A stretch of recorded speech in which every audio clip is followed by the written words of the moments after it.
नमस्कार, मैं संजीव चंदन। स्वागत है आपका एक सप्ताह बाद स्त्री काल में। एक सप्ताह से मैं गायब था और आज हम लोग आए हैं। हमारे साथ हैं अजीत द्विवेदी, वरिष्ठ पत्रकार।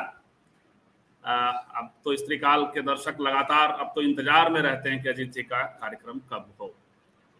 अजीत जी, आपका बहुत बहुत स्वागत है। धन्यवाद धन्यवाद। अभी मैं आपका ये जो पूरा आइडिया बना आज की बातचीत को लेकर के, वो आपके ही एक टॉक से, एक बातचीत जो आपने दीपांकर भट्टाचार्य से की है उससे। तो पहले उस पर बात करेंगे और अगले आधे घंटे 40 मिनट में बहुत सारी बातें करने वाले हैं। ये जो आइडिया है वो ये कि बिहार में एक बड़ा कुछ घटने वाला है, इतिहास बनने वाला है। यदि बनता है तो, यदि तेजस्वी यादव सीएम बनते हैं तो, और वह इतिहास है कि पहली बार सीपीआई एमएल भाकपा माले पहली बार सरकार में शामिल होगी। और बड़ा तेजी से सब कुछ हुआ है क्योंकि 2022 तक भाकपा माले सरकार का समर्थन तो जरूर कर रही थी। जब 2022 से 24 तक नीतीश कुमार और तेजस्वी यादव की सरकार थी, लेकिन इस बार सरकार में शामिल होने का संकेत सीपीआईएमएल के महासचिव दीपांकर भट्टाचार्य ने दिया है। एक इतिहास यदि होता है तो। दूसरा इतिहास घटेगा कि पहली बार बिहार में वामपंथी पार्टियों में का भी मंत्रिमंडल में बनने का, शामिल होने का इतिहास बनेगा।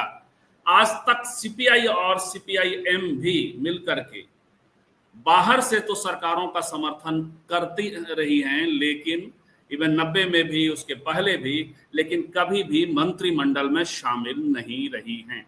तो आज इस पर बात करेंगे। कौन सा विभाग, कौन सा मंत्रालय बनेंगे तेजस्वी, यदि बनते हैं तो। कांटे का मुकाबला है, क्या होता है इस पर देखेंगे, बात करेंगे। अजीत जी का ही इंटरव्यू है, उन्होंने एक मीडिया यूट्यूब चैनल के कॉन्क्लेव में बात करते हुए ये उनको खोला। और बात करेंगे कि उपेंद्र कुशवाहा राहुल गांधी की प्रशंसा क्यों कर रहे हैं, थोड़े बहुत इफ नो बट के साथ। थोड़ा सा रैपर है क्योंकि वो एनडीए में है। क्या भविष्य की राजनीति करना चाहते हैं उपेंद्र कुशवाहा? क्या 2025 से आगे की किसी राजनीति के बारे में सोच रहे हैं? इस पर बात करेंगे। और भी कई सारी बातें जो कल बिहार बंद था उसको भी समझने की कोशिश करेंगे। लेकिन अजीत सर, तेजस्वी यादव सीएम बनेंगे पहले? देखिए, असली लड़ाई तो उसी की है और इसमें कोई संदेह नहीं है। आपने जिस बातचीत का हवाला दिया कॉमरेड दीपांकर भट्टाचार्य का, उसमें उन्होंने ये भी स्पष्ट किया कि तेजस्वी यादव के अलावा और कोई नहीं है। मतलब भले आधिकारिक रूप से अभी महागठबंधन की तरफ से किसी नाम की घोषणा नहीं हुई है, लेकिन उस कॉन्क्लेव में हमसे बातचीत में कम से कम दो लोगों ने, जो दो घटक दलों के नेताओं ने स्पष्ट किया कि तेजस्वी यादव ही चेहरा है और अगर सरकार बनती है महागठबंधन की तो वो मुख्यमंत्री बनेंगे। ये पहले कॉमरेड दीपांकर भट्टाचार्य ने कहा और उसके बाद कांग्रेस पार्टी के पूर्व प्रदेश अध्यक्ष और अभी सीडब्ल्यूसी के सदस्य हैं डॉक्टर अखिलेश प्रसाद सिंह, उन्होंने भी कहा कि तेजस्वी ही बनेंगे। तो अगर महागठबंधन की सरकार बनती है तो तेजस्वी यादव ही मुख्यमंत्री बनेंगे। ये पहले से भी किसी के मन में कोई कंफ्यूजन नहीं था, कोई संदेह नहीं था, क्योंकि वो सबसे बड़ी पार्टी के नेता के तौर पर लड़ेंगे। उनकी पार्टी सबसे ज्यादा सीटें जीतेगी। पिछले 2 विधानसभा चुनावों से हम लोग देख रहे हैं कि राष्ट्रीय जनता दल ही सबसे बड़े दल के तौर पर उभर रही है। इस बार भी सबसे बड़ी पार्टी थी, भले 1 सीट से थी, बाद में उनके कुछ एमएलए इधर उधर हो गए, बीजेपी के साथ चले गए या असंबद्ध हो गए, तो उनकी संख्या कम हो गई। लेकिन 2 चुनावों से सबसे बड़ी पार्टी आरजेडी हो रही है। तो सरकार अगर बनती है महागठबंधन की, आपने पहला सवाल यही पूछा कि भाई बनेगी। अब ये हम पिछले 15 दिन में 2 बार पटना गए और 6-7 दिन पटना में रह के आए। कई तरह के लोगों से, राजनीतिक लोगों से, सामाजिक संगठनों से जुड़े लोगों से हमारी मुलाकात हुई, कॉर्पोरेट के लोगों से, ब्यूरोक्रेट्स से। तो ये सबने ये तो माना कि लड़ाई कांटे की है, नजदीकी मुकाबला है। महागठबंधन ने इस बार अपनी ताकत दिखाई है, राहुल गांधी ने ताकत दिखाई है। जो मतदाता सूची के विशेष गहन पुनरीक्षण यानी एसआईआर को लेकर के जो यात्रा हुई है, उससे भी अपोजिशन की एक एकजुटता बनी है। तो तब हालात अच्छे बन गए। लेकिन इस दूसरी तरफ जो प्रतिद्वंदी है वो ऐसा नहीं है कि वो किसी मुगालते में रहता है, किसी लापरवाही में रहता है। तो उधर से ज्यादा तैयारियां हो रही हैं, तमाम तरह की योजनाओं की घोषणा हो रही है, लोगों के खाते में पैसे आने लगे, बढ़ के पैसे आने लगे। और इस महीने में, सितंबर में बिहार के हर परिवार की एक महिला के खाते में 10,000 रुपए आएंगे, 2,78,00,000 महिलाओं के खाते में। सोचिए कितना बड़ा नंबर है, 2,78,00,000 महिलाओं, 2,78,00,000 परिवार है बिहार में, और हर परिवार की एक महिला के खाते में 10,000 रुपए आएंगे। और हमारी बातचीत में कई अधिकारियों ने, नेताओं ने इस बात की पुष्टि की, संजीव जी, कि जो महिला अप्लाई करेगी उसके खाते में आ जाएगा, बाद में जो चेक होना है वो सब बाद में होगा, पहले जो महिला अप्लाई करेगी उसके खाते में 10,000 रुपए आएंगे। तो उस तरह से अपना पलड़ा झुकाने की कोशिश की है। तो एक तो अभी बैलेंस में हम देख रहे हैं, एनीबॉडीज गेम हम मान रहे हैं चुनाव को। तेजस्वी यादव, महागठबंधन के लिए भी स्थितियां हैं, एनडीए के लिए भी। अब अगर अब आए मूल प्रश्न पर, मूल जो प्रश्न है आपका। हाँ, लेकिन थोड़ा यहाँ और रोक देते हैं, उस पर आएंगे ही आएंगे कि सीपीआई-एमएल का पहली बार जो आप विश्लेषित करने जा रहे हैं, लेकिन आपने दो बातें कही। एक, इस सीपीआई-एमएल के महासचिव ने तेजस्वी यादव को ही चेहरा बताया, और वो मैंने सुना आपकी जो बातचीत थी। कांग्रेस में अखिलेश यादव तो शुरू से कहते रहे हैं, अखिलेश यादव का कहना, कांग्रेस का कहना, क्या मैं मान के चलूं, आप भी मान के चलते हैं क्या? सॉरी, अखिलेश सिंह, वो शुरू से कहते रहे मान के, बल्कि वो इसके लिए उसकी कीमत भी चुका रहे हैं पार्टी में, ऐसा माना जाता रहा है। तो आप इसको कांग्रेस की बात समझे, क्योंकि राहुल जी स्किप कर गए जी। ये नहीं, पार्टियां जो है वो पार्टी कई लेयर में पॉलिटिक्स करती हैं। अब राहुल गांधी अनाउंसमेंट नहीं कर रहे हैं, लेकिन अखिलेश प्रसाद सिंह वहां के बड़े नेता हैं, और ये माना जाता है कि उनकी यूएसपी है कि वो लालू यादव के बहुत करीबी हैं, राष्ट्रीय जनता दल से ही आए हुए हैं, बड़े करीबी हैं, और ऐसी चीजें जो दूसरे लोग नहीं करा सकते हैं लालू यादव से, वो काम भी अखिलेश प्रसाद सिंह करा सकते हैं। ये उनकी यूएसपी है, ये उनके बारे में माना जाता है। तो ये संभव है कि राहुल गांधी खुद न कह रहे हो, राजेश राम नहीं कह रहे हो, कृष्णा अल्लावरू नहीं कह रहे हो, और वो बात अखिलेश सिंह से कहलवाई जाए कि कोई कंफ्यूजन भी नहीं रहे। मतलब दोनों तरह की बातें हैं। ये हो सकता है कि एक स्ट्रेटजी के तौर पर बाकी लोग नहीं कह रहे हो और अखिलेश प्रसाद सिंह से कहलवाई जा रही है। तो इसलिए हम इसको कांग्रेस की ही बात मानते हैं, क्योंकि अगर कांग्रेस की बात नहीं होती तो अब तक उनके ऊपर कार्रवाई हो चुकी होती। और जब दिल्ली की बैठक के बाद, कोई 3 महीने पहले दिल्ली की बैठक से निकल करके जब उन्होंने कहा कि तेजस्वी यादव ही चेहरा है और वही मुख्यमंत्री बनेंगे, और उसके बाद 3 महीने से ये दोहरा रहे हैं कोई कार्रवाई नहीं हो रही है, इसका मतलब ये पार्टी का ही व्यू है। पार्टियां कई मुंह से बोलती हैं, इसमें कोई वो नहीं है, इसमें कोई मतलब नई बात नहीं होगी। और वो दीपांकर भट्टाचार्य तो अपनी पार्टी के प्रमुख ही हैं, तो उन्होंने भी कह दिया। और मुकेश और सहनी जो एक और घटक दल है, उनके बारे में हम लोग सब लोग जानते हैं कि वो लगातार कहते रहे कि तेजस्वी मुख्यमंत्री बनेंगे, और हम मुख्यमंत्री तो डिप्टी सीएम भी मांग ले रहे हैं जी। तो अब ये इतिहास घटेगा क्या? तेजस्वी यादव के नाम की सहमति है, मुकेश सहनी को डिप्टी सीएम मानने को अभी कोई तैयार नहीं है, न तेजस्वी के यहाँ, न कांग्रेस के यहाँ, न लेफ्ट के यहाँ। वो एक बिल्कुल ही अलग मामला है। क्या कह रहे थे आप?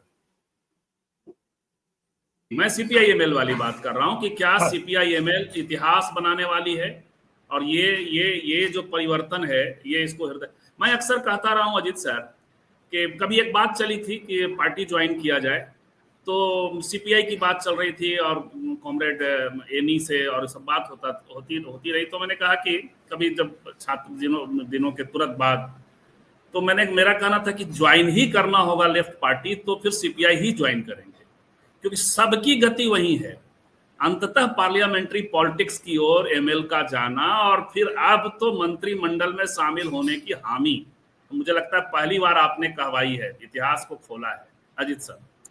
बिल्कुल ये इतिहास बनेगा। अगर महागठबंधन की सरकार आती है तो निश्चित रूप से वो, उन्होंने थोड़े कुछ शर्तें लगा करके कॉमरेड ने अपनी बात कही। जैसे एक शर्त ये थी कि अगर हमको अच्छी खासी संख्या में हमारी सीटें आती हैं, तो अच्छी खासी संख्या में सीटों का मतलब तो ये है कि पहले आप अच्छी खासी संख्या में सीटें लड़े। तो ये एक अच्छी खासी, बिल्कुल उन्होंने कहा कि 20 से 25 जिलों में हम सीटों की मांग कर रहे हैं। अभी हम सिर्फ 12 जिलों में सीटें दी गई, और उन 12 जिलों में स्ट्राइक रेट तो वो कहने से बच रहे थे, लेकिन सबसे अच्छा परफॉर्मेंस उन्होंने किया, क्योंकि वो सिर्फ अपने स्ट्राइक रेट की बात नहीं करना चाह रहे थे। ये भी देखिए, ये पॉलिटिशियंस की जो समझदारी है राजनीति की, जो आमतौर पर पत्रकार नहीं समझ पाते हैं।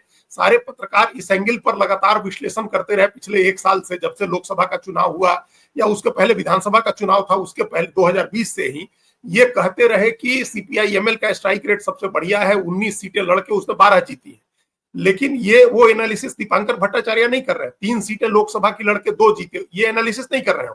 उनका एनालिसिस, उनका ये कहना है कि महागठबंधन का जो परफॉर्मेंस है उसकी जो समूचे पूरे गठबंधन की जो स्ट्राइक रेट है वो सीपीआई-एमएल की वजह से। तो आप सिर्फ सीपीआई-एमएल की 12 सीटों की बात मत करिए, या 19 सीटों के लड़ने की बात मत करिए, या लेफ्ट के 29 सीटों के की बात मत करिए, समूचे गठबंधन की बात करिए। अगर शाहबाद के इलाके में, भोजपुर के इलाके में, ओल्ड गया डिस्ट्रिक्ट का पूरा इलाका, मगध के इलाके में अगर महागठबंधन ने बहुत ही अच्छा परफॉर्म किया है तो ये सीपीआई-एमएल की वजह से हुआ है। ये बात वो कहना चाह रहे थे, और ये बात कही उन्होंने बड़े, मतलब हम लोग समझ गए, सब आदमी हम लोग समझ रहे हैं, तो चर्चा कर रहे हैं। लेफ्ट और कांग्रेस और महागठबंधन के सहयोगियों को ये बात वो बता चुके हैं कि जब तक लेफ्ट को आप बहुत ही अच्छे तरीके से नहीं एडजस्ट करिएगा सीपीआई-एमएल को, आपका ये परफॉर्मेंस जो आप 2 चुनाव से कर रहे हैं इस इलाके में वो नहीं होगी। तो एक तो उनका ये कहना था, ज्यादा सीटें चाहिए हैं, 20 से 25 जिलों में सीटें चाहिए हैं। अब 20 से 25 जिलों में उतनी ही सीटें चाहिए जितनी अभी हैं, तो इस पर वो खामोश हैं, उनको इससे ज्यादा सीटें चाहिए। ज्यादा सीटें लड़ेंगे तो ज्यादा सीटें जीतेंगे, और सम्मानजनक जगह मिलेगी तो सरकार में शामिल होंगे। ये सबसे बड़ी बात है। सबसे ऐतिहासिक बात यह है कि सीपीआई-एमएल के महासचिव ने कहा कि हम सरकार में शामिल हो सकते हैं। देखिए, इसके पहले आप बता चुके हैं, उसको हम दोहरा रहे हैं कि वो लोग कभी पहले तो जो जहां से जन्म हुआ सीपीआई-एमएल का, वहां तो संसदीय राजनीति में शामिल होने का ही नहीं था। फिर एक समय आया जब आप संसदीय राजनीति, लोकतंत्र में शामिल हुए। फिर लोकतंत्र में शामिल हुए तो प्रक्रिया में जब हिस्सा लेना शुरू किया आपने, तो आप बाहर से समर्थन करते थे। अब आप कह रहे हैं कि हम सरकार में शामिल हो सकते हैं। ये अल्टीमेट पड़ाव है, ये अंतिम मुकाम होता है किसी भी राजनीतिक दल का कि हम सरकार बनाएं या सरकार में शामिल। यानी सीपीआई-एमएल का सीपीआई हो जाना एक कई तरह से इतिहास ये घटित होगा। मंत्रिमंडल में यदि सीपीआई-एमएल शामिल होती है तो बिहार में पहली बार कोई भी वामपंथी पार्टी मंत्रिमंडल में शामिल होगी। एक दूसरा, सीपीआई-एमएल का ये जो है एक चक्र पूरा हो गया, और वो सीपीआई की तरह, हालांकि सीपीआई भी अपनी सरकारें, जहां सीपीआई सीपीएम वाम मोर्चे की सरकारें रही हैं, वही मंत्रिमंडल में रही है। अदरवाइज वो मंत्रिमंडल में सीपीआई कहीं नहीं रही है। लेकिन अजीत सर, ये सपना है दीपंकर का भी कि बिहार में भी वाम मोर्चा हो और वाम मोर्चे का मुख्यमंत्री हो। मैं बहुत विश्वसनीय सूत्रों के जरिए उनके मन में घुस के बता रहा हूं। यदि वो वीडियो हमारे माले के मित्रों को मैं भेजूंगा तो कहेंगे ये कैसे हो गया, लेकिन ये सच है अजीत सर। क्योंकि मैं देखिए, अभी आपने जो कहा ना, एक लंबे अरसे तक सीपीआई का भी ये स्टैंड रहा था। तभी वो लोग केंद्र की सरकार में नहीं शामिल होते थे, समर्थन दिया था उन्होंने, बीपी सिंह की सरकार को भी समर्थन दिया था। वो ये मानते थे कि जब हमारी सरकार बनेगी, जब हम अपनी नीतियों को लागू करने की स्थिति में होंगे तब बनेंगे। लेकिन एक समय आया जब सीपीआई के लोग सरकार में शामिल हुए, इंद्रजीत गुप्ता गृह मंत्री हुए देश के, चतुरानंद मिश्र कृषि मंत्री हुए। एक दौर देखा हम लोगों ने जब सीपीआई भारत सरकार में शामिल हुई, और उसकी सरकार नहीं थी, सरकार सॉरी संयुक्त मोर्चा की सरकार में शामिल हुई, मतलब वहां केंद्र में। जी नहीं, वो ठीक है, आप राज्यों की बात कर रहे थे, तो केंद्र में वो मौका आया। केंद्र की सरकार में भी लेफ्ट का ये अप्रोच था कि जब तक हम अपनी नीतियों को लागू करने की स्थिति में नहीं होंगे, हम नहीं शामिल होंगे। वहां भी उस स्थिति में नहीं थे, क्योंकि संयुक्त मोर्चा की सरकार थी और कांग्रेस पार्टी का समर्थन उसको बाहर से था, तो इसलिए उसमें फिर भी शामिल हुए। अब उसी सीपीआई का, मतलब एकदम सीपीआई हो जाना सीपीआई-एमएल का, उसकी संभावना हम लोग देख रहे हैं। अगर महागठबंधन की सरकार आती है और सम्मानजनक सीटें सीपीआई-एमएल को मिलती हैं, तो एक सिद्धांत रूप में भी इस बात पर सहमत हो जाना कि हम सरकार में शामिल हो सकते हैं, अपने आप में बड़ी बात है। भले इसका मकसद, इसका राजनीतिक मकसद हो, अपोजिशन के जो अलायंस के दूसरे पार्टनर हैं, जो सबसे बड़ा सहयोगी दल है आरजेडी, उसके ऊपर दबाव बनाना हो, कांग्रेस के ऊपर दबाव बनाना हो, सीटों के लिए दबाव बनाना मकसद हो, लेकिन किसी न किसी बहाने ये मकसद जाहिर हुआ कि सीपीआई-एमएल सरकार में शामिल हो सकती है। ये एक इतिहास बनेगा, इसलिए इतिहास बनेगा। यहाँ एक और बात जोड़ दें, विभागों पर हम लोग बाद में आएंगे। तो उसी इंटरव्यू में हमने ये उनसे पूछा, और ये सवाल भी हमने आपसे बातचीत में आपने हमको ये सुझाया था कि हमको ये सवाल जरूर पूछना चाहिए कि क्या कभी सीपीआई-एमएल को ये लगता है कि जिस तरह से पश्चिम बंगाल में या केरल में या दूसरी जगहों पर लेफ्ट का मोर्चा है, वैसा कोई मोर्चा बिहार में बने, और वो मोर्चा एक मजबूत ताकत के तौर पर बार्गेन करे सीटों के लिए, और पॉलिटिक्स में फिर उनकी बार्गेनिंग पावर बढ़ जाएगी। हमने ये पूछा, वो काफी अवॉइड करते रहे लगातार इस सवाल को। उन्होंने इस बात से लगभग इनकार कर दिया कि यहाँ कोई मोर्चा नहीं बनेगा, और वो मोर्चा इसलिए नहीं बनेगा क्योंकि उनका कहना है कि किसी भी मोर्चे में, चाहे छात्र संघ का ही मोर्चा क्यों नहीं हो, जेएनयू का और दिल्ली यूनिवर्सिटी का, वहां सीपीआई-सीपीआईएम के साथ सीपीआई-एमएल शामिल नहीं होती। मतलब उनका ये कहना था कि सीपीआई हमेशा सीपीआई-सीपीआईएम से अलग ही सीपीआई-एमएल है, हम कोई मोर्चा नहीं बनाते हैं। उन्होंने ये भी कहा कि बंगाल में भी हमारा हम नहीं है, हमारा हम नहीं है उस मोर्चे में। तो वो लेफ्ट के मोर्चे में शामिल नहीं होना चाहते। लेकिन लेफ्ट के मोर्चे में शामिल नहीं होना चाहते, मैं फिर दावे के साथ कह रहा हूं सर, और वो आप बाद में वेरिफिकेशन ये कि लेफ्ट का मोर्चा बनाना चाहते हैं। यदि अच्छा। ऐसी स्थिति आई तो बिहार में ऐसा मुझे कहीं से सूत्रों से ही, हालांकि सूत्र को ऐसा कुछ कर दिया है तेजस्वी जी ने कि अब सूत्र कहने की इच्छा नहीं होती है, नहीं, हम लोग कहेंगे उपस्थित है। लेकिन चर्चा ये रही है, सारी पत्रकारिता, सारी समझ, सारा ज्ञान सूत्रों से मिली जानकारी पर निर्भर होता है, और वो कितने कितने वो व्यक्ति के ऊपर निर्भर है कि वो किस तरह के सूत्र पर भरोसा करता है, किस तरह के सूत्र से बात करता है। बिल्कुल बिल्कुल। तो ये है कि लीडरशिप सीपीआई-एमएल की हो, मोर्चा बने, या बात तो अब यहाँ तक भी एक बार चली थी कि पार्टियों को एक साथ हो जाना चाहिए, लेकिन मोर्चा बने और मोर्चा में सीपीआई-एमएल की अगुवाई हो, मुख्यमंत्री हो, और वो बाद में देखा जाएगा वो सब। क्योंकि ये पहली बार आप मंत्रिमंडल में आने की बात करते हैं। लेकिन अजीत सर, आपने विभाग भी शायद पूछा या खुद से उन्होंने कहा कि शिक्षा जैसा विभाग मिले वहां बहुत काम करने की जरूरत है। अब मुझे इसमें दो सवाल बनता है। एक तो ये कि उन्होंने विभाग भी स्पष्ट कर दिया, और शिक्षा विभाग का बड़ा महत्व होता है, सभी सरकारें शिक्षा विभाग अपने पास रखना चाहती हैं। एक दूसरा कि ऐसी सरकारें जो, ठीक है तेजस्वी जी की सरकार सोशल जस्टिस की सरकार होगी, लेकिन उसमें कांग्रेस भी शामिल होगी, क्या कांग्रेस और भाजपा शिक्षा विभाग वामपंथियों को सीधे देने के लिए तैयार हो जाएगी? वामपंथियों के साथ रहा है रिश्ता कांग्रेस का बढ़िया, लेकिन सीधे दे देना, और वो भी सीपीआई-एमएल को, जो थोड़ा सा और। अजीत सर देखिए, ये इस पहली बात तो ये उन्होंने उनके सरकार में शामिल होने की बात यहीं से शुरू हुई थी, जब उन्होंने कहा कि बहुत काम करने की जरूरत है बिहार में, और फिर उन्होंने शिक्षा का जिक्र किया कि उस क्षेत्र में कितना काम करने की जरूरत है। फिर उन्होंने ग्रामीण विकास का, ग्रामीण इलाकों का जिक्र किया कि वहां कितना काम करने की स्थिति है। फिर इसके बाद हमने सवाल पूछा था कि इसका मतलब शिक्षा मंत्रालय और ग्रामीण विकास मंत्रालय सीपीआई-एमएल को चाहिए होगा। फिर उन्होंने इस सवाल को अवॉइड किया, लेकिन इन दो सेक्टर्स में, इन दो क्षेत्रों में वो काम करना, सुधार करने की उनकी चाहना है। और ये बहुत ही, हम लगातार इस बात को कहते रहे हैं, हम लिखते रहे हैं कि सबसे पहले शिक्षा में सुधार से शुरुआत होनी चाहिए बिहार की। जो लोग भी कहते हैं कि इंडस्ट्री लगे, फैक्ट्री लगे, वो ठीक है, वो सब लगे, लेकिन अगर शिक्षा में सुधार हो जाए तो बाकी सारी चीजें अपने आप फॉलो करेंगी उसको। क्योंकि हम आज ज्ञान आधारित अर्थव्यवस्था के जमाने में रह रहे हैं। यहाँ वो 1860 में जो औद्योगिक क्रांति हुई थी, उस क्रांति का सपना तो बिहार में नहीं देखना चाहिए, और क्रांति हो भी नहीं सकती है बिहार में। ज्ञान आधारित अर्थव्यवस्था में क्रांति हो सकती है, और शिक्षा में सुधार से वो चीजें हो सकती है। तो वो उन्होंने सोचा, ये अच्छी बात है, वो उनके दिमाग में शिक्षा है, ग्रामीण विकास है, ये दोनों चीजें हैं। अब आइए आप इस सवाल का दूसरा पार्ट जो आप कह रहे हैं कि दे देंगे। देखिए, वो देता अपनी मर्जी से कोई नहीं है, वो तो कुछ नहीं दे, वो लोग कुछ भी नहीं दे। लेकिन अगर स्थिति ऐसी बनती है कि उनकी मदद के बगैर सरकार नहीं बनेगी, तब फिर उनको शिक्षा भी मिल सकता है, ग्रामीण विकास भी मिल सकता है, वो जो चाहेंगे सो मिल सकता है। हम ये इस अनुभव के आधार पर कह रहे हैं, संजीव जी, की वो कांग्रेस का ही समर्थन था एस.डी. देवेगौड़ा की सरकार को भी, लेकिन वहां तो गृह मंत्रालय मिल गया। कोई गृह मंत्रालय छोड़ता है क्या? कोई प्रधानमंत्री गृह मंत्रालय छोड़ना चाहता है? कोई भी सरकार गृह मंत्रालय छोड़ती है कभी?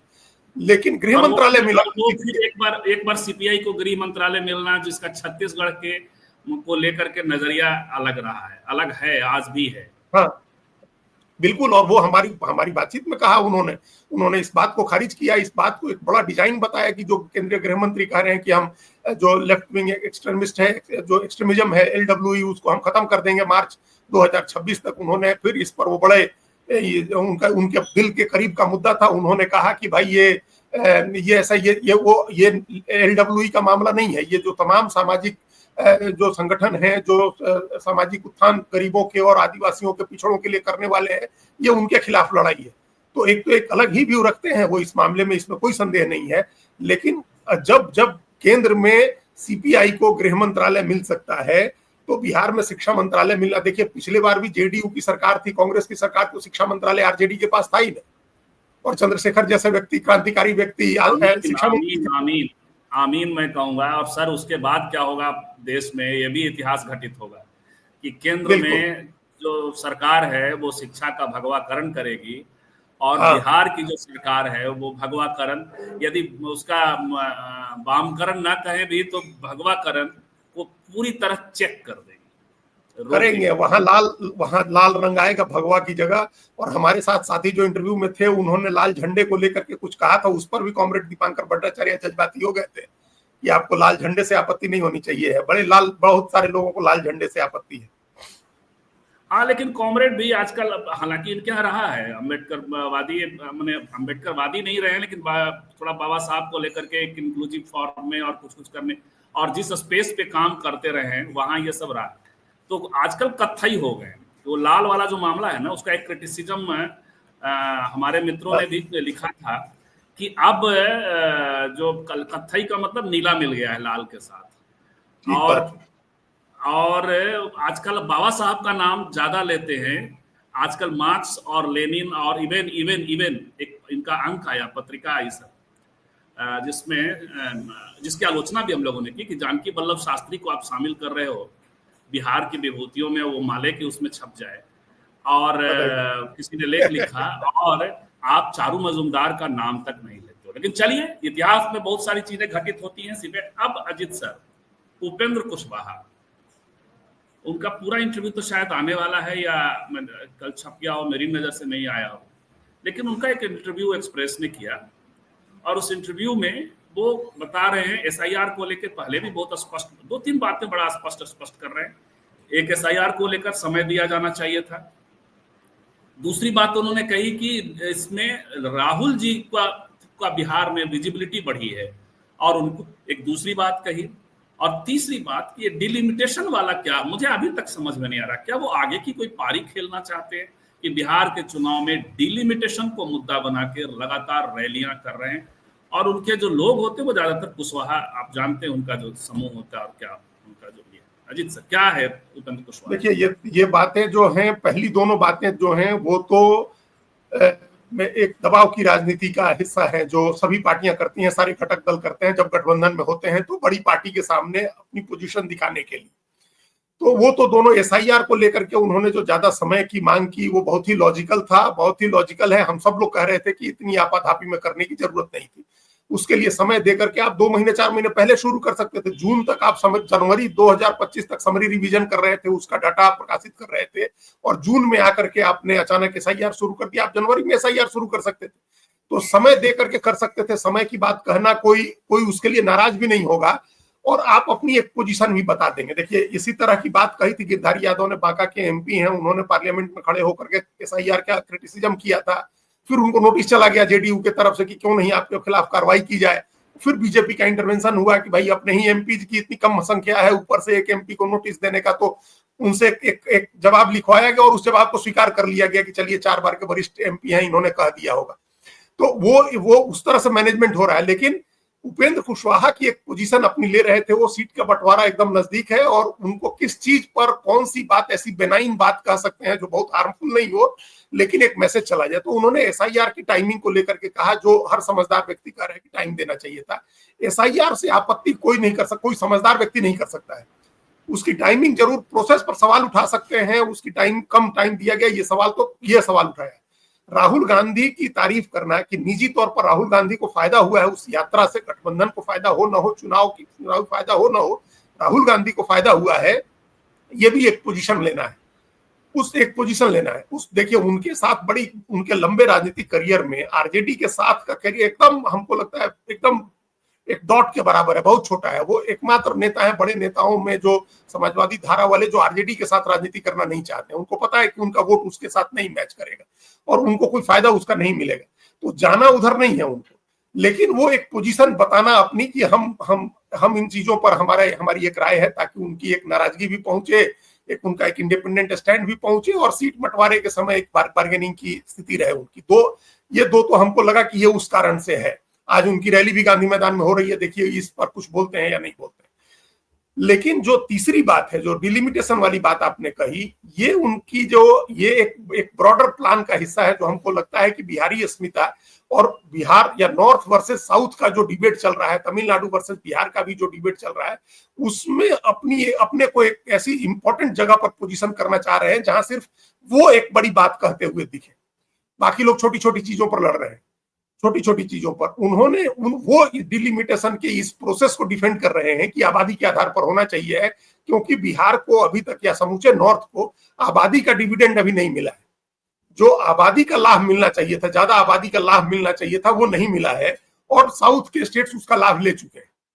ये रवि के शर्मा या रवि के मिश्रा या रवि शर्मा किताब है एक उनकी, जो उन्होंने इसमें बहुत डिटेल लिखा है। वो प्रधानमंत्री मेमोरियल म्यूजियम लाइब्रेरी में डायरेक्टर हैं और उन्होंने ये किताब लिखी है। उनके बड़े आंकड़े इस पर है और वो उसका हवाला भी देते हैं उपेंद्र कुशवाहा जी। तो वो उसका एक स्टैंड उनकी इसलिए है क्योंकि नॉर्थ वर्सेस साउथ के डिवाइड में बिहार के हक के लिए लड़ते हुए दिखाई दे, वो बिहार की आबादी को उसका हक दिलाने के लिए लड़ते दिखाई दे। तो ये एक पोजीशन, एक इंटेलेक्चुअल पोजीशन भी है और पॉलिटिकल पोजीशन भी है।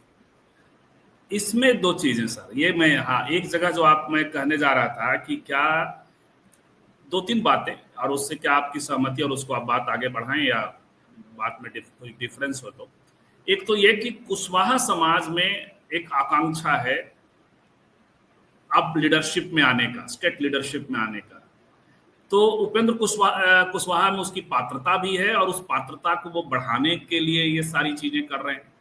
बार्गेनिंग का भी एक जो इंटेलेक्चुअलिज्म का एक जो आभा है वो डिलिमिटेशन को लेकर के और उसको भी उससे बनती है। तो क्या वो कर रहे हैं, वो जो आप कह रहे हैं, वो मुझे बात समझ में आती है। दूसरा कि आरजेडी को भी एक मैसेज देना कि आपके हाथ में तो कुछ नहीं मिला यात्रा में तो राहुल जी ले गए, ये एक विश्लेषण भी चल रहा है, हम आप भी करते हैं। तो ये एक बहुत वो भी प्लान है उनका, अजीत साहब। हाँ है, बिल्कुल है। अब तो ये जो आगे करेंगे और जो आउटसाइड पैनलिस्ट सवाल कर रहे हैं उनका सवाल हम थोड़ी देर बाद लेंगे। एक जी अजीत सर। हाँ, तो ये बात हम लोग भी कह ही रहे हैं कि भाई कांग्रेस ने उस यात्रा को हाईजैक किया, राहुल गांधी के ऊपर फोकस रहा, सेकंड फिडल की तरह प्ले किया तेजस्वी यादव ने। पटना के मार्च में भी सब कुछ चारों तरफ पटना के में पोस्टर सब कांग्रेस के और राहुल गांधी के पड़े थे। तो वो तो ठीक है, ये अगर डिफरेंस कोई बढ़ाता है, अपोजिशन के गठबंधन का नेता ये कह के कि भाई राहुल गांधी को फायदा मिला, और तो उसका एक हिडन मैसेज उसमें यह भी रहता है कि तेजस्वी यादव को नहीं मिला, तो दोनों के बीच कोई डिफरेंसेज अगर उभर सकते हो तो वो उभरे, ये भी एक मैसेज होता है। कांग्रेस के लिए एक मैसेज हो सकता है कि भविष्य में कभी कांग्रेस कुशवाहा नेता के तौर पर देखे तो उपेंद्र कुशवाहा है, जो राहुल गांधी की, जिन्होंने कभी राहुल गांधी के बारे में या किसी भी नेता के बारे में हमने नहीं सुना है कि अनाप शनाप या उल्टी सीधी बातें करते हैं। उनकी आलोचना भी बहुत तथ्यपरक होती है और मुद्दों पर आधारित। बल्कि नीतीश जी को चिट्ठी लिखी कि जदयू बचाइए, निशांत लाइए, वो सब। हाँ बिल्कुल वो उस तरह के नेता, तो उस तरह के नेता है। उनकी उस तरह की आलोचनात्मक भी, उनकी आलोचना भी मुद्दों पर आधारित होती है। तो वो तो ठीक है, उतनी पोजीशन है, बार्गेनिंग वाली पोजीशन है अपने लिए। कुशवाहा लीडरशिप की जो आपने बात कही वो बहुत इंपॉर्टेंट बात है बिहार की राजनीति के संदर्भ में, अभी खासतौर से इस चुनाव में भी। अब कुशवाहा समाज जो है ये मानते हुए है कि हमारा समय आ गया है, और ये वो समय आया हुआ दिख भी रहा है, क्योंकि वो बहुत अरसे से जो एक टैक्टिकल पोजीशन लेते थे हर चुनाव में कि हमारी जाति का जहां कैंडिडेट होगा उसको वोट देंगे, और उसके बाद देखेंगे कि हमारे समीकरण की पार्टी जो है, समीकरण की पार्टी मतलब जेडीयू और एनडीए, उसको फिर उसके बाद वोट देंगे। पहली प्राथमिकता जाति का अपना उम्मीदवार है, उसके बाद लौकुश और कोयरी कुर्मी धानुक समीकरण की जो पार्टी है जेडीयू है, उसके बाद एनडीए है। ये इसी आधार पर वो लोग वोट करते रहे हैं, और इसी सोच में उपेंद्र कुशवाहा की राजनीति है। इसी सोच में भारतीय जनता पार्टी ने इतनी महत्वपूर्ण पोजीशन पर सम्राट चौधरी को रखा है। नीतीश कुमार जा रहे हैं, अगर हाशिए में जाते हैं, उनका अस्त होता है, उनका सूर्य, तो कोई कुर्मी उनकी पार्टी की जगह तो लेगा, लेकिन बतौर एनडीए के लीडर वो इस्टेब्लिश नहीं होगा, या बिहार के लीडर के तौर पर वो इस्टेब्लिश नहीं होगा, क्योंकि कोई ऐसा नेता उनकी पार्टी में इमर्ज नहीं हुआ। आरसीपी सिंह अगर रह गए रहते पार्टी में, इमर्ज कर गए होते, उनको एक पोजीशन मिल गई होती, तो आज वो उत्तराधिकारी होते, नीतीश कुमार की जगह ले सकते थे। मनीष वर्मा को अगर बढ़ाया जाता वो जगह ले सकते थे। निशांत कुमार को पहले ले आए रहते तो वो जगह ले सकते थे, लेकिन ऐसा कुछ हुआ नहीं है। तो कोई कुर्मी नेता जेडीयू के नेता की तो जगह लेगा, एनडीए का नेता नहीं हो सकता है। एनडीए का नेता कोई कुशवाहा हो सकता है, और वो चेहरा सम्राट चौधरी का है, जिस आप देख रहे हैं लगातार उनका कद जिस तरह से बढ़ाया जा रहा है, जो पोजीशन उनको मिली हुई है सरकार में नंबर 2 है। और ये मैसेज है कि लौ कोइरी कुर्मी धानुक जो 9% 8-9% वोट है वो उनकी तरफ, उनके नाम पर शिफ्ट होगा। उसमें उपेंद्र कुशवाहा की भी बड़ी भूमिका है। देखिए, बड़ी भूमिका हम इसलिए कर रहे हैं कि अभी तक, आगे क्या होगा नहीं जानते हैं, लेकिन कुशवाहा 3 हिस्सों में, प्रदेश के 3 हिस्सों में अलग अलग हिस्सों में कुशवाहा समाज अलग अलग तरीके से व्यवहार करता है। पूरब के हिस्से में चले जाइए, सीमांचल से लगता हुआ पूरब का जो हिस्सा है, उस हिस्से में तो सम्राट चौधरी एक छत्र नेता है, बड़ा हिस्सा है वो। आप यहाँ से शुरू कर सकते हैं, मिथिलांचल का पूरा हिस्सा हम उसमें डाल सकते हैं, मतलब बड़े हिस्से में, एक बहुत बड़े हिस्से में वो सबसे बड़े नेता है। उसके बाद जो जो उनका इलाका है, खगड़िया का, बेगूसराय का, और इधर रोसड़ा समस्तीपुर से लेकर के कटिहार, किशनगंज, सीमांचल का बड़ा इलाका आ जाता है उनमें। फिर हमारी तरफ का जो इलाका है, उत्तर का इलाका जो हमारी तरफ आइएगा, उस इलाके में भी वो नेता है, लेकिन सर्वमान्य नेता नहीं है। वहां आरजेडी का अगर कुशवाहा कैंडिडेट होगा उसको प्राथमिकता मिलेगी, उसके बाद सम्राट चौधरी आएंगे। शाहाबाद का जो इलाका है, जो इलाका सबसे कमजोर है भारतीय जनता पार्टी के लिए और जेडीयू के लिए, उस इलाके में उपेंद्र कुशवाहा काफी स्वीकार्य नेता दिखते हैं।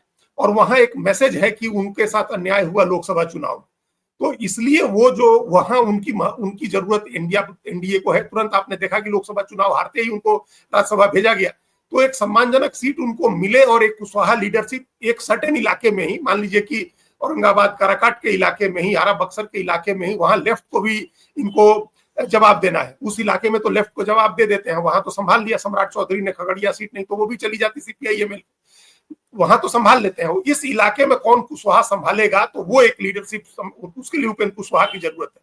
सर्वोच्च नेता भी सम्राट चौधरी हो गए हैं, इसमें कोई संदेह नहीं है, और वो ओवरऑल कोइरी कुर्मी धानुक तीनों के नेता हो गए। लेकिन एक सर्टेन इलाके में उपेंद्र कुशवाहा की भी जरूरत है, वो लीडरशिप भी इस्टेब्लिश करनी है एनडीए को। भी क्षण जब एक हाथ मिल जाए उपेंद्र, चूंकि बीजेपी की पॉलिटिक्स को सम्राट चौधरी थोड़ा सूट भी करते हैं, वो बाना बाना बना के, फिट्टा फिट्टा बोल बाल के, उन्होंने कहा मैंने इतनी गालियां दी विपक्ष के लोगों को और नेता बन गया, ये सब भी उनका वीडियो आता रहता है, तो वो सब ठीक है। लेकिन उपेंद्र कुशवाहा की अपनी यूएसपी, और किसी भी वक्त यदि पलरा गया तो जो कुशवाहा समाज, कोइरी समाज का जो मिजाज है, उस मिजाज को उपेंद्र कुशवाहा ज्यादा सूट करते हैं, ऐसा मुझे लगता है। और मेरे निजी राय यदि मुझसे पूछिएगा तो भाई मैं मगध का रहने वाला हूं, मैं कहूंगा कि भाई लवकुश के बीच में सत्ता रहनी है तो नीतीश जी के बाद फिर उपेंद्र कुशवाहा को ही जाए। कहाँ उधर आप अपनी ओर ले जाइएगा, मोतिहारी और वो सब इलाके में ले जाइएगा। तो इसलिए मैं चाहूंगा कि उपेंद्र कुशवाहा जो कर रहे हैं वो कुछ हो, अच्छा हो। और उपेंद्र कुशवाहा के साथ मुझे नहीं लगता कि इधर भी कोई ज्यादा, इसलिए वो बना भी रहे। तीसरी बात जो आखिर में फिर सवाल हम लेंगे कि कल बड़ा मिक्स रिस्पांस रहा, जो ये माँ की गाली जो हुई और उसको लेकर के, और वो मुझे लग रहा है कि ये भी मिसफायर हुआ। अभी और इसको पुश करेंगे, प्रधानमंत्री आएंगे तो और इस पर बात करेंगे, लेकिन एकदम प्रायोजित ढंग से आप चाइना से आते हैं और उसके बाद बात करते हैं, 5-7 दिन बाद फिर रोते हैं। रोने का एक आयोजन किया जाता है, इधर से भी लोग बैठे हैं, उधर से भी लोग बैठे हैं।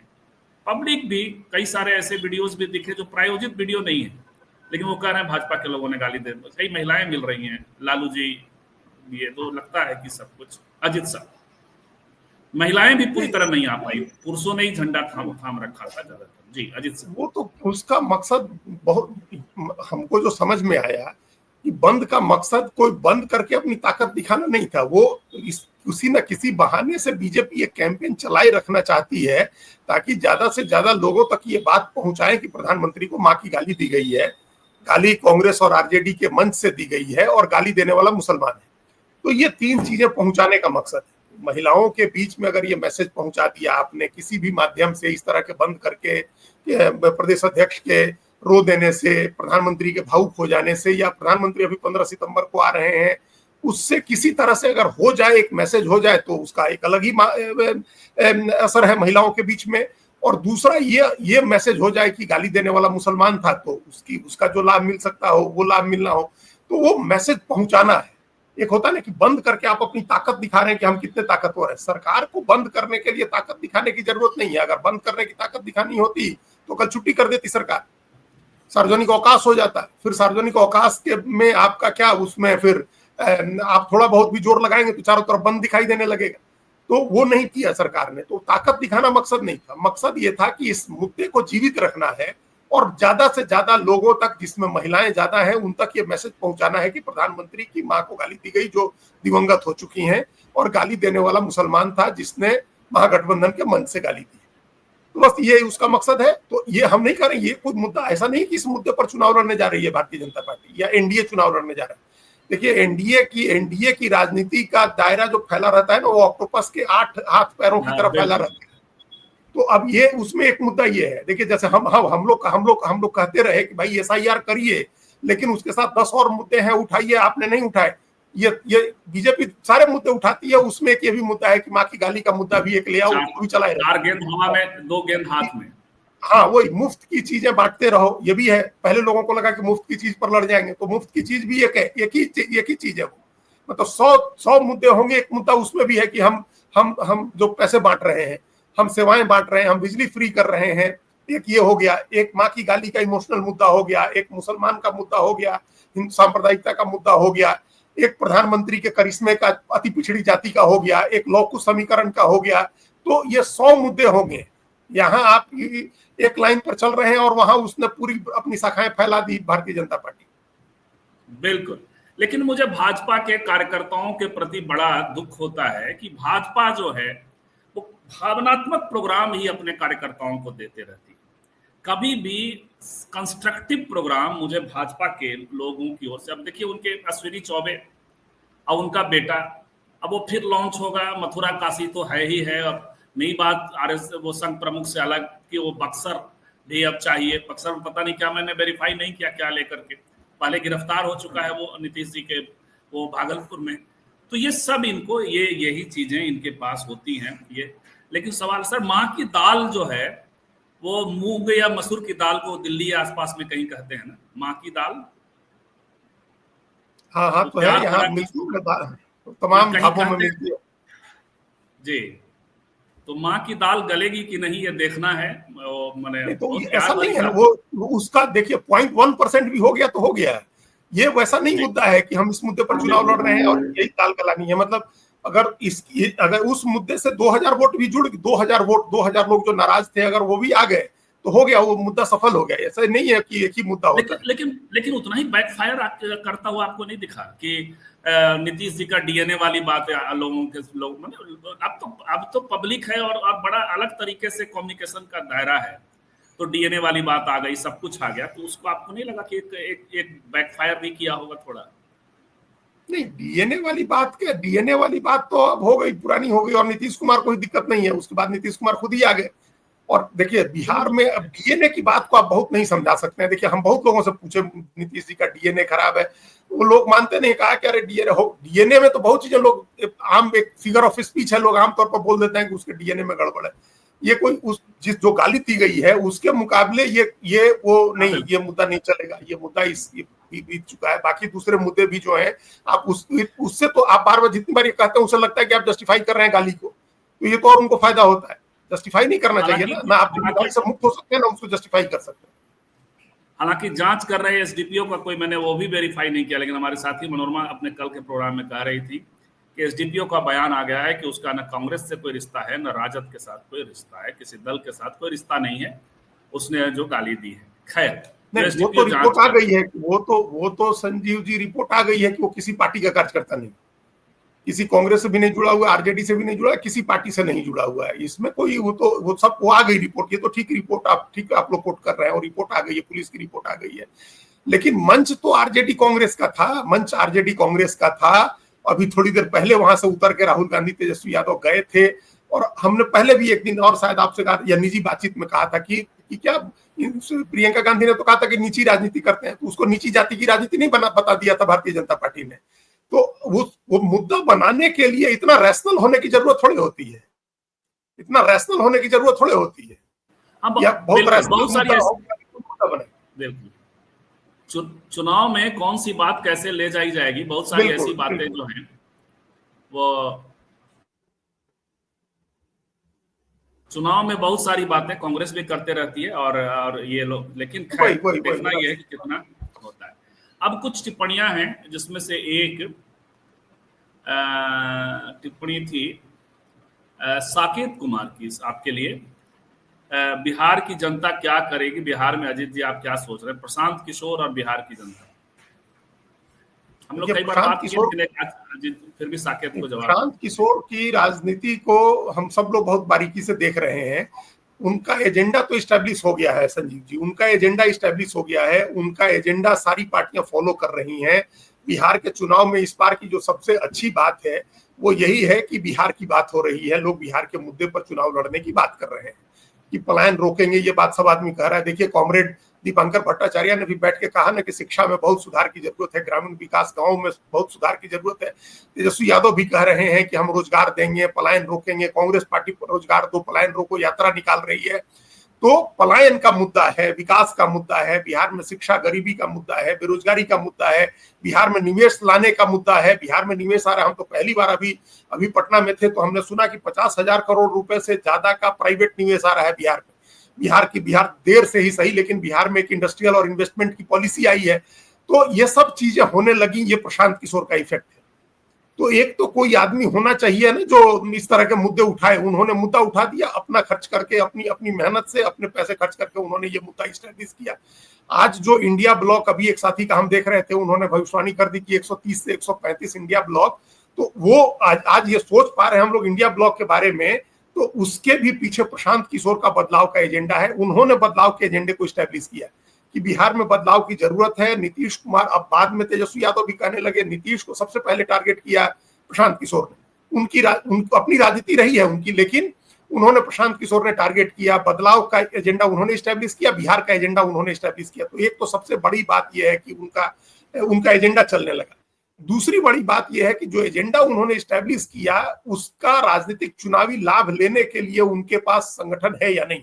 हमारे एक साथी ने बहुत ही अच्छे, हम लोग पटना में एक प्रोग्राम रिकॉर्ड कर रहे थे गांधी मैदान में, तो हमारे उस साथी ने एक बात बहुत अच्छी कही। 3 चीजें उन्होंने कही, हम सब लोग जानते हैं इस बात को, कि आपके पास मैसेज होना चाहिए है, आपके पास मैसेंजर होना चाहिए है, और आपके पास मशीनरी होनी चाहिए।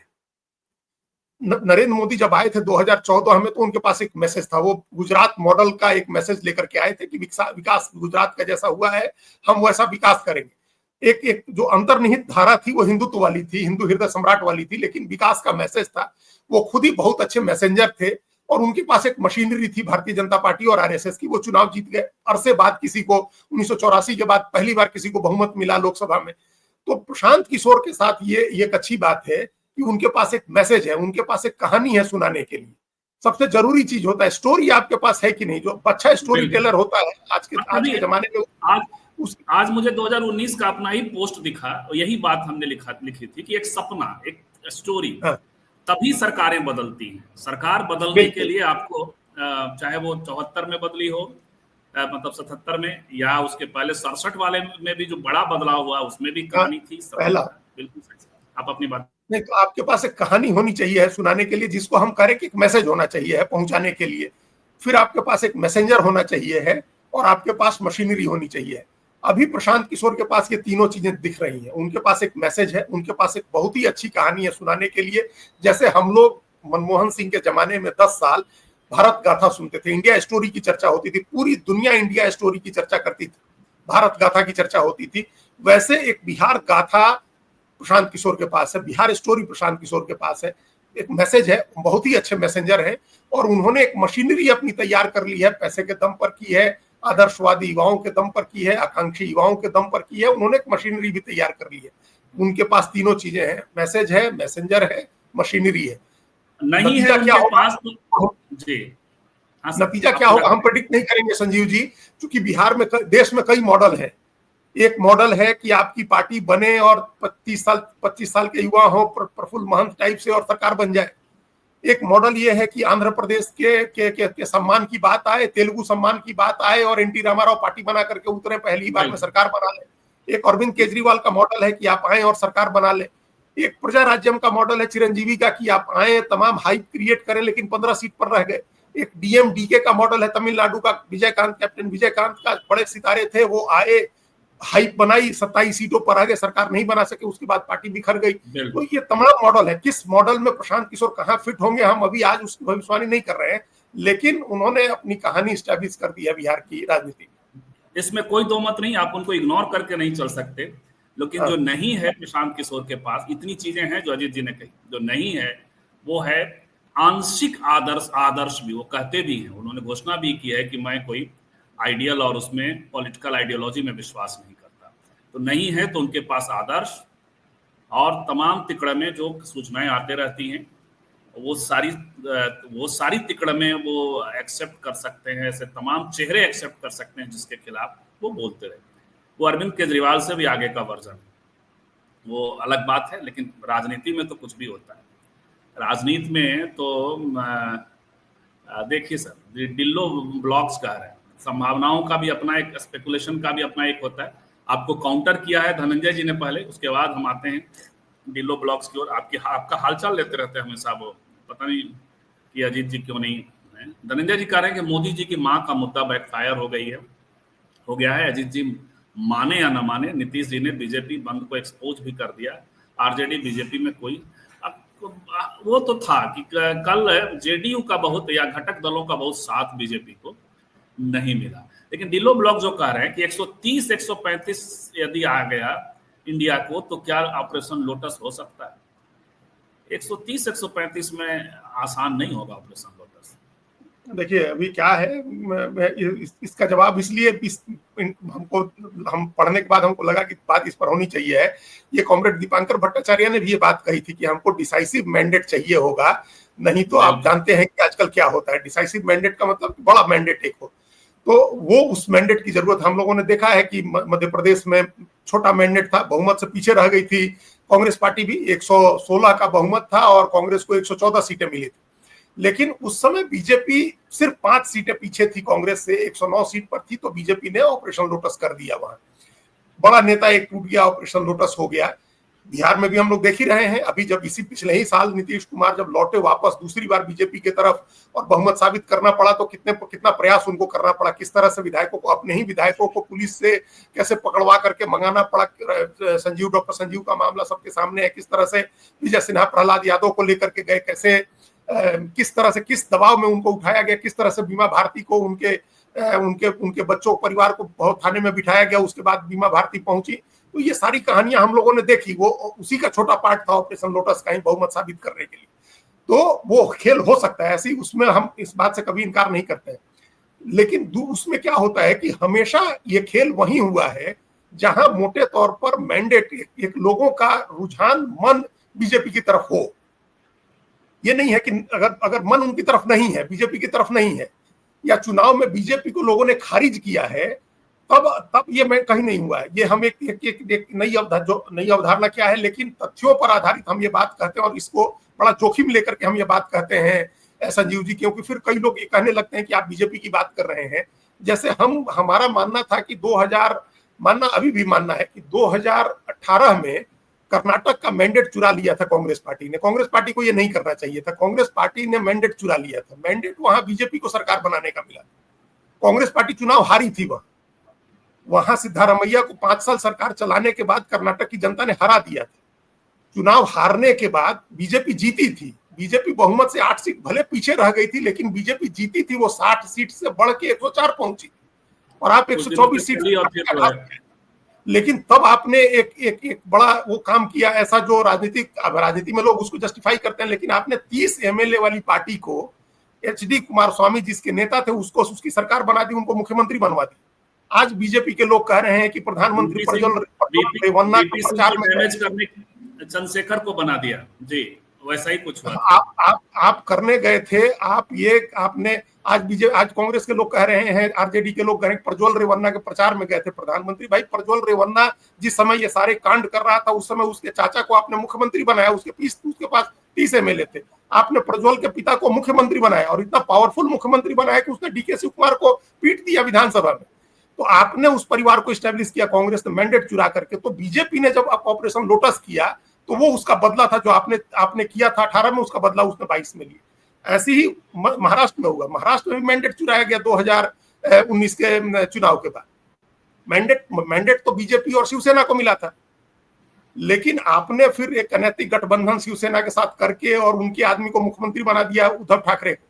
तो इस तरह से पॉलिटिक्स की उन्होंने उन्होंने एक नहीं, उसमें एक चीज और आप जो कह रहे हैं उसकी व्याख्या ये भी तो हो सकती है कि स्पेस, जैसे बिहार में उतना स्पेस बीजेपी के लिए नहीं है। वही कहने जा रहे थे हम, ये इसका एग्जांपल इसलिए दे रहे थे संजीव जी कि बीजेपी का ऑपरेशन लोटस वहीं सफल हुआ है जहां चुनाव में लोगों ने उसको मैंडेट दिया या उसको मैंडेट के आसपास रखा, उसको बहुमत के आसपास रखा, वहीं बीजेपी ऑपरेशन लोटस कर पाई। जहां मैंडेट से दूर थे वहां बीजेपी चाह करके भी ऑपरेशन लोटस नहीं कर पाई। बीजेपी पूरे 5 साल करती रही, 2019 से 24 तक झारखंड में ऑपरेशन लोटस नहीं हुआ क्योंकि आप मैंडेट से दूर थे और लोगों ने चुनाव जितवाया था। हेमंत सोरेन को आप नहीं कर पाए, आप दिल्ली में नहीं कर पाए, अनेक राज्य हैं जहां आप नहीं कर पाए। वहीं हुआ जहां या तो आप बहुमत के नजदीक थे या कांग्रेस ने बहुमत चुराया था, आपको बहुमत मिला था, कांग्रेस ने बहुमत चुराया था, वहां आपने कर दिया। तो बिहार में वो स्पेस बीजेपी के पास नहीं है। अगर 130-35 पहुंचता है इंडिया ब्लॉक, इसका मतलब है कि बीजेपी किसी हाल में 50 पार नहीं करेगी। तो जब आप 50 पार नहीं करेंगे, नीतीश कुमार किसी हाल में 25-30 पार नहीं करेंगे, तो फिर आप ऑपरेशन लोटस नहीं कर सकते हैं। अगर इंडिया ब्लॉक को 130-35 सीटें आ गई तो फिर उनकी सरकार बनेगी, 5 साल चलेगी, उसको कोई डिस्टर्ब नहीं कर सकेगा। इसके अलावा आबो हवा भी एक चीज होती है सर। बिहार के विधायकों को, नेताओं को आप चाहे जितनी गालियां दे दीजिए, लेकिन बिहार में ऐसा कोई 10 भी पब्लिक फिगर जिसका पब्लिक के बीच ज्यादा कंसर्न है, वैसा नेता नहीं है जैसा महाराष्ट्र के लोग हैं, जहां प्रफुल्ल पटेल हैं, जिनके बिजनेस इंटरेस्ट, कोऑपरेटिव का इंटरेस्ट, बिजनेस का इंटरेस्ट, तो वो सब था। वहां आबो हवा है बीजेपी के लिए। यहाँ बिहार में अभी बड़ा मुश्किल है। नहीं, बहुत ही मुश्किल है बिहार में बीजेपी की कम्युनल पॉलिटिक्स के लिए भी बहुत स्पेस नहीं है। बीजेपी जो कॉर्पोरेट की पॉलिटिक्स करती है उसके लिए भी बहुत स्पेस नहीं है वहां। तो इस वजह से भी बीजेपी कभी भी बहुमत के नजदीक अपने दम पर नहीं पहुंच सकती है, या अलायंस में भी ऐसी स्थिति नहीं बन सकती। अगर अलायंस बहुमत के दम पर पहुंचा तब भी भारतीय जनता पार्टी 70-80 के बीच ही रहेगी, अगर उनका अलायंस भी बहुमत तक पहुंचता है। तो यहाँ विधायकों की कीमत तुलनात्मक तौर पे इतना कम है कि विधायक बिकेंगे ही नहीं। हाँ, नहीं बिकेगा ना। वो हम लोगों के यहाँ जो बिकता इसीलिए है, अपनी सीट बचाने के लिए ही बिकता है, सिर्फ पैसे के लिए नहीं बिकता है। बिकने का मतलब होता है एक आध लोग अगर इधर से उधर होते हैं तो अपनी राजनीतिक मजबूरी में होते हैं, पैसे वैसे की मजबूरी में नहीं होते। बिल्कुल, तो ये स्थिति है। अब चूंकि 52 मिनट हो गए, हम लोग क्रॉस कर चुके हैं। बहुत सारे और भी सवाल थे जिस पर बात हो सकती थी, लेकिन अगला सप्ताह छोड़ कर आगे हम लोग 2 दिन जरूर सप्ताह में बात करेंगे। मान बहादुर जी, बिल्कुल एक आप जो कह रहे थे कि हम, लेकिन आज तो एनडीए की बात कर रहे हैं। आपने शुरू में कहा कि इंडिया गठबंधन की ही बात क्यों कर रहे हैं, तो आज तो उपेंद्र कुशवाहा भी हैं हमारे।